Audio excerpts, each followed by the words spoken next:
Hi folks, so today me and Jake are here at the Mull of Galloway and we're here to meet Crystal Moe, the reserve manager, and she's going to be telling us today why this site is so important for wildlife and what is the value for visitors as well. Alright, so hi folks, so today me and Jake are here at the Mull of Galloway, which is managed by the RSPB, and we're here today with Crystal Moe. Hello. And maybe Crystal, you could tell us, what is this thing that's standing right here? What is this? These are the gas tanks for the foghorn. So it's managed by the Mull of Galloway Trust. It was originally designed as a navigational tool for ships passing by, keeping them safe, but it's no longer used like that. It's just a lovely kind of exhibit on the reserve. It does still blast. It's the only working Scottish mainland foghorn at the moment. It's pretty loud. It has a particular sequence. It uses frequency of blasts. Right.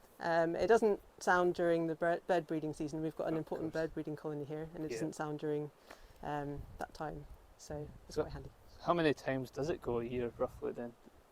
It's most months apart from between April and August. Okay. So maybe once or twice a month. Right, excellent. So you have to come and hear it, folks. Alright, Crystal, so the Mull of Galloway is a really important breeding site for birds, isn't it? Can you tell us why is it important for birds? It's important because the geology means there's plenty of ledges available for these seabirds to nest between kind of April and September time. So lots of different seabirds need lots of different ranges on a cliff on which to nest. So we've got high enough cliffs here. We've got all the ledges that they need to stabilise, support their nest sites.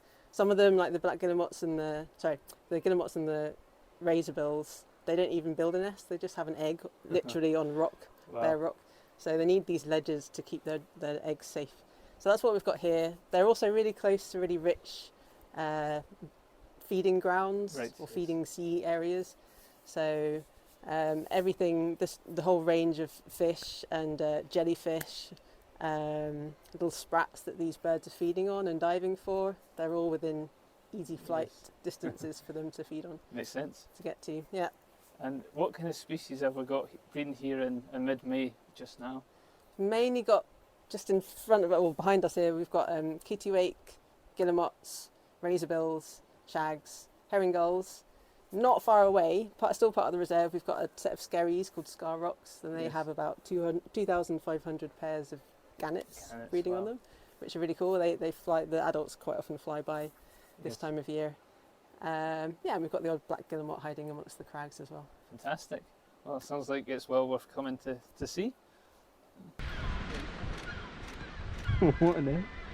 Definitely can't see this in the video. Girls and kittiwakes. I think that was mostly kittiwakes. Why did they run like that? I think they obviously started and they're coming back now. The peregrines? Maybe. Oh, that was cool. Did you get that on camera? Yeah, I mean, we're talking through it all, but oh, yeah, sorry. Doesn't really matter. Alright, so it's not just the birds that is really important here for, is it, Crystal? There's also the habitat itself. Can you tell us a bit about that? Yeah, definitely. The reserve is part of a wider protected area. Half of the peninsula here is designated for its maritime heath habitat. So it's full of wildflowers. It's kept quite cropped because of the fresh salt air that's coming in all the time. So you'll see here some spring squill.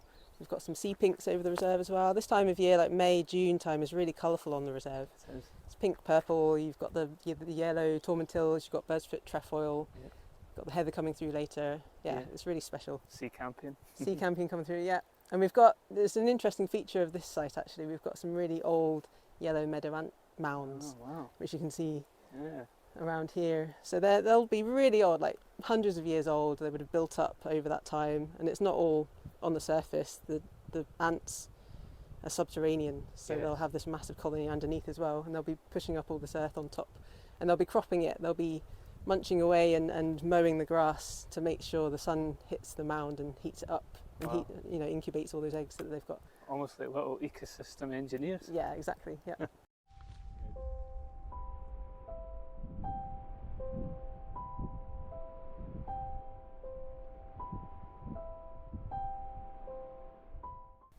So Crystal, this is a very popular tourist attraction, isn't it? And in fact, me and Jake were both saying how we as bairns came here. But what is it about this site that attracts visitors here, do you think? There's lots of different angles for different groups of people. So it's the southernmost point of Scotland as well, just around the corner from here. So people come just for that name. It's a beautiful view. You can get a view of Northern Ireland, Isle of Man, Cumbria, and the rest of south of Scotland from here. The 360 views are great, and the wildlife is fantastic. You know, we've got one of the largest breeding seabird colonies in this part of Scotland down here. We've got that maritime heath habitat here. We've also got a visitor centre where you can, we've got cameras on the cliffs that look at our breeding bird colonies, and they put live images up to our visitor centre, so you can go in and see those without having to walk all the way down to the Falcon to see the colony. Yes. We've got this fantastic lighthouse here, built around the 1830s, and still operational, and you can go up the tower in the summer months, and there's an exhibition underneath as well. There's some holiday cottages here. We've got a fantastic cafe around the corner, Galloway Cafe. There's a big car park, so you can come right up to it as well. And yeah, it's just a fantastic place, and especially in weather like this. Fantastic. And you were just mentioning earlier there was actually a film filmed here as well, partly, wasn't there? There was, yeah. We had a few famous actors here for a summer. Yeah. The film crew changed all the lighthouse garden to look like a proper 1800s or 1900s lighthouse garden. We had a little chapel on site. We had a winch to bring supplies up the cliffs. And yeah, it was a very busy year that year. It attracted a lot of visitors. Imagine. Yeah. Fantastic. Well, I don't see why you shouldn't be coming to visit here. It sounds amazing.